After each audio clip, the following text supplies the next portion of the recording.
অখিল গগৈক তীব্ৰ সমালোচনা ধুবুৰীৰ প্ৰাক্তন বিধায়ক ৰছুল হক বাহাদুৰৰ।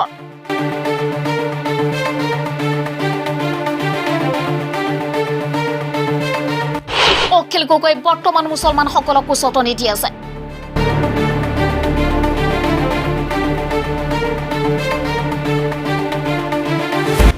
প্ৰাক্তন বিধায়কগৰাকী হুংকাৰ, যিসকল নেতাই দাড়ি টুপি লুংগি লৈ ৰাজনীতি কৰিব তেওঁলোকৰ বিৰুদ্ধে কঠোৰ ব্যৱস্থা হাতত লোৱা হ'ব। পুনৰ দেখিবলৈ পোৱা গ'ল অখিল গগৈৰ বিৰুদ্ধে কেইবাটাও বিস্ফোৰক মন্তব্য ৰছুল হক বাহাদুৰৰ। বদৰুদ্দিন আজমলক লক্ষ্য কৰি অখিল গগৈ কৰা আপত্তিজনক মন্তব্যক লৈ ক্ষোভ প্ৰকাশ। অখিল গগৈ চিণ্ডিকেটৰ লগত জড়িত হৈ কমিশ্যন সংগ্ৰহ কৰে। তেওঁ আৰু মুছলমানৰ ৰাইজৰ হৈ ভাল কাম কৰিব পাৰিব নাই বুলিও মন্তব্য AIUDF দলৰ প্ৰাক্তন বিধায়ক ৰছুল হক বাহাদুৰৰ। ৰাইজৰ দলৰ সভাপতি অখিল গগৈ অকল মুছলমান সম্প্ৰদায়ৰ এলেকাত গৈ চিঞৰিব পাৰে, বাহিৰত চিঞৰ বাখৰ একো কৰিব নোৱাৰে। মুছলমান সম্প্ৰদায়ৰ লোকসকলে হাৰাশাস্তি হোৱাৰ সময়ত অখিল গগৈ ক'ত থাকে? বিধায়ক অখিল গগৈ ইমান যদি মুছলমানৰ প্ৰতি দৰদ, তেন্তে ডিটেকশ্যন কেম্পত গৈ জামিন কৰাই আনক বুলি হুংকাৰ দিলে প্ৰাক্তন বিধায়কগৰাকীয়ে। বদৰুদ্দিন আজমলক সমালোচনা কৰা আৰু আলেম ওলেমাসকলৰ বিৰুদ্ধে মন্তব্য নকৰিবলৈ অখিল গগৈক সকীয়াই দিলে ধুবুৰীৰ প্ৰাক্তন বিধায়ক ৰছুল হক বাহাদুৰ। এই মুহূৰ্তত আমাৰ হাতত ধুবুৰীৰ প্ৰাক্তন বিধায়কগৰাকীৰ মন্তব্য আহি পৰিছে। শুনো আহক প্ৰাক্তন বিধায়কগৰাকীৰ কি মন্তব্য সংবাদ মাধ্যমৰ সন্মুখত দিলে। মই ৰাইজৰ দলৰ সভাপতি অখিল গগৈ ডাঙৰীয়া কেইটামান কথা ক'ব বিচাৰিছোঁ। আজি আপুনি কিছুদিন ধৰি অসম ভ্ৰমণ কৰি আছে, গোটেই অসম ভ্ৰমণ কৰি আছে, ভাল লাগিছে, আপুনি এটা দলৰ সভাপতি। কিন্তু আপুনি বিশেষকৈ আমাৰ মাইনৰিটি মানুহ, মুছলমান, নট মাইনৰিটি, মুছলমানৰ মানুহক আপুনি উস্কাই আছে। উস্কাই মানে পিন মাৰি আছে। আপুনি পিন মাৰি আছে। কি পিন মাৰি আছে? যে বদৰুদ্দিন আজমল মুছলমানক বিক্ৰী কৰি আছে, বিক্ৰী কৰি বহুত টকা, কোটি কোটি টকা লুটি আছে, দাড়ি টুপি দেখাই লুটি আছে, মুছলমানক ধ্বংস কৰি আছে, মুছলমানক হত্যা কৰি আছে। এই বদৰুদ্দিন আজমলক ব্ৰহ্মপুত্ৰ নদীত হাত ভৰি বান্ধি পেলাই দিব লাগে। এই অধিকাৰ কিন্তু আপোনাক দিয়া হোৱা নাই। আপুনি আজিকালি মুছলমানৰ অলপ দৰদি বেছি হ'ল।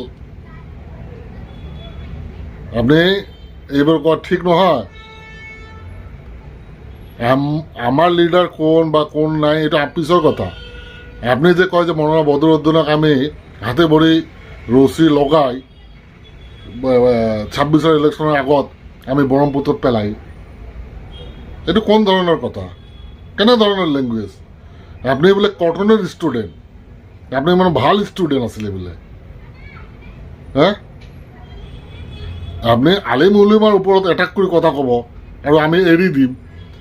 লাহে লাহে লাহে লাহে লাহে আৰু বিশেষকৈ আমাৰ মানে ইছলামক লৈ আপুনি ক্ৰিটিচাইজ কৰিব যে মুছলমানক এইটো কৰিছে, মুছলমানক গুলিয়াই মাৰিছে, মুছলমানক অমুক কৰিছে, মুছলমানৰ ধ্বংস কৰি আছে, মুছলমানৰ ছোৱালীক ৰেপ কৰি আছে, মুছলমানে মছজিদ ভাঙি আছে, মছজিদৰ মাদ্ৰাছা ভাঙি আছে।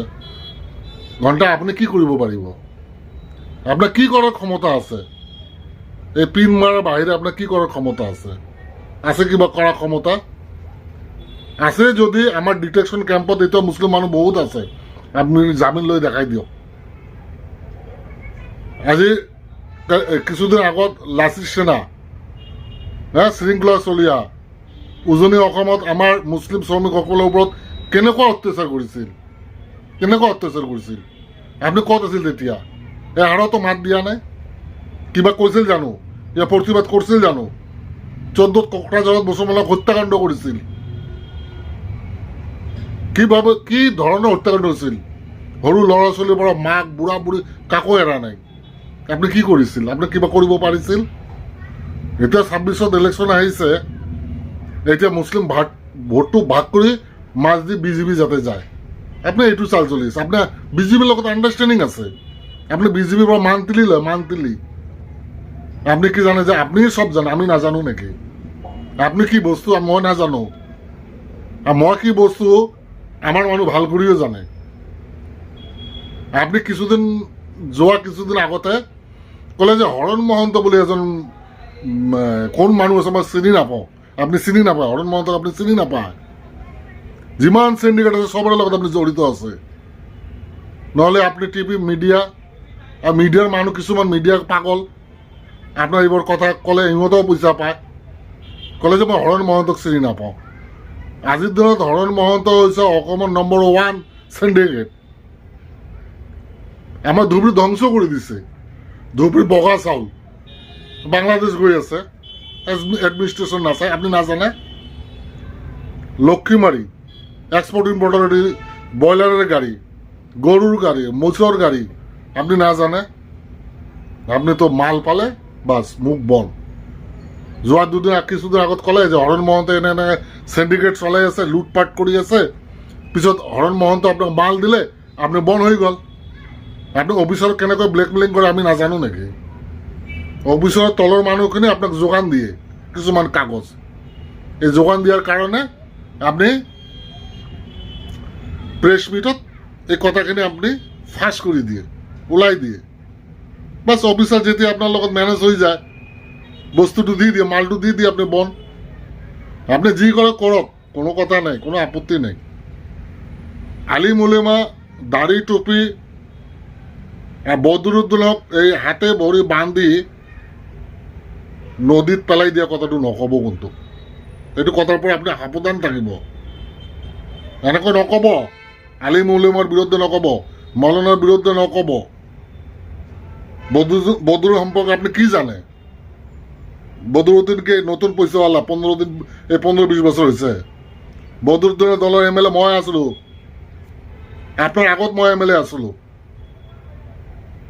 বদরুদ্দিনের লগত মই দিনে রাতে ঘূৰিছিলো ডুবাই সৌদি হজ উমৰা হজ লন্ডন তেখেতৰ বিজনেছ টকা পইচাৰ অভাৱ নাই কিমান দুখীয়া মানুহ সহায় কৰি আছে ইয়াত কোনো জাতি ধৰ্মৰ কথা কোৱা নাই হিন্দু মুছলিমৰ কথা নাই কিমান মানুহ সহায় কৰি আছে আপুনি জানে তেখেতে বৰ্তমান এমপি নাই আপনি এইবোৰ খবৰ ল'ব কোনো এজন ব্যক্তিৰ বিৰুদ্ধে কোৱাৰ আগত ঠিক আছে আপনি ৰাজনৈতিক দল খুলিছে আপনি বিজেপিক গালি পৰক আপনি কংগ্ৰেছক গালি পৰক যি কয় কওক ইউডিএফক কওক এজিপি বিজেপি কক সিপিএম যি ইচ্ছা কক কিন্তু এইটোৰ অলপ লাগাম থাকিব লাগে আপনি কিছুদিন আগত ক'লে যে চিএমক মই ঘৰৰ পৰা চুচুৰাই আনিম আপনি চিএমক ঘৰৰ পৰা চুচুৰাই আনিব পাৰিব আপোনাৰ দম আছে গৰুৰ মাংস বন্ধ কৰিছে এইটো আমিহে বুজিম